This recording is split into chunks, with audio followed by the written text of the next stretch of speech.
This quote by Mel Brooks perfectly captures the fact that what we find funny is often at someone else's expense. On stage, comedians presume the audience knows their jokes are not meant to offend, but many times they do. We decided to take a look at what it takes to be a professional comedian, including the showmanship required to please a crowd, the criticisms they receive for what are seen as offensive jokes, and knowing what does and doesn't cross the line.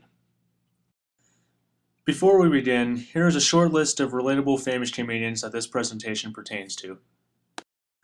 Regarded as one of the most influential comedians of all time, George Carlin was very well known for his darker style of comedy and his tendency to pull no punches regarding cultural taboos. Carlin is also well recognized in his many movie and children's television appearances. Louis C.K., a fairly popular rising comedian, is very well known for satirical Carlin-like material. He is also known for his 2010 television series Louie. Daniel Tosh is a stand-up comedian most notably known for his TV show Tosh.0, which has been criticized due to touching on uncomfortable material and the show's unapologetic style. Anthony Jeselnik's stand-up tackles topical issues in a dark, sarcastic tone, making his character come off to many as offensive, and others not so much. Here is Anthony Jeselnik performing his style of stand-up. In this clip, you will see the special kind of relationship the comedian has with the audience. Anthony has to respond to the energy of the audience in order to deliver his jokes with good timing. Notice how he has an unscripted interaction with the woman in the audience without it interrupting his flow. This shows that in order to be a good comedian, you need to be able to think on your feet to appeal to the audience. My baby brother's in high school now, and we're close, but sometimes he'll try to take advantage of that, you know? A couple months ago, he calls me up, he goes, "Anthony, I just cut school for no reason, and now I need you to write me a sick note and then forge Dad's signature and make it good." And I did my best, but I'm horrible at stuff like that. The teacher took one look at the note and said, "Mikey, you expect me to believe this? You don't have AIDS."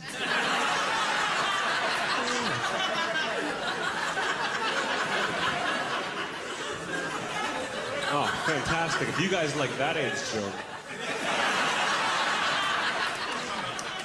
I've got some great news. You're gonna love this next AIDS joke. I just got an email from an ex-girlfriend of mine telling me that she has AIDS. And I didn't...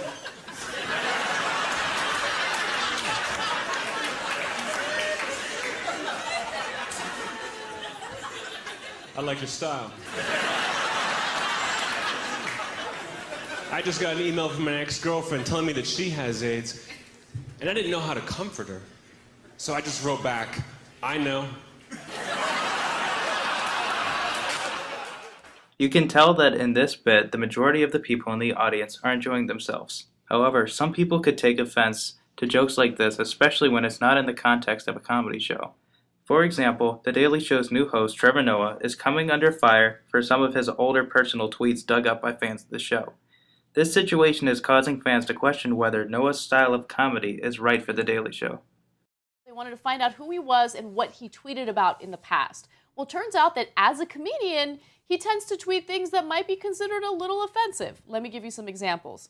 So apparently, at one point he tweeted, "South Africans know how to recycle like Israel knows how to be peaceful." He said, "Behind every successful rap billionaire is a double as rich Jewish man."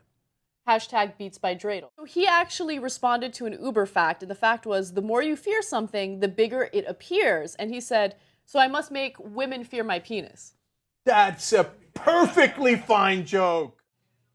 The line between what kind of joke is appropriate and what kind is not is often hard to find, and it doesn't help that no one seems to agree where that line is. This could be the most difficult facet of trying to make a living as a comedian, and for a comedian to overcome it, they need to be able to determine what the line is according to their target audience. Additionally, comedians hope that audiences do not mistake their jokes for being their beliefs. As Mel Brooks' quote revealed before, what we find funny is often actually horrible, and such jokes can be rooted in nothing more than that.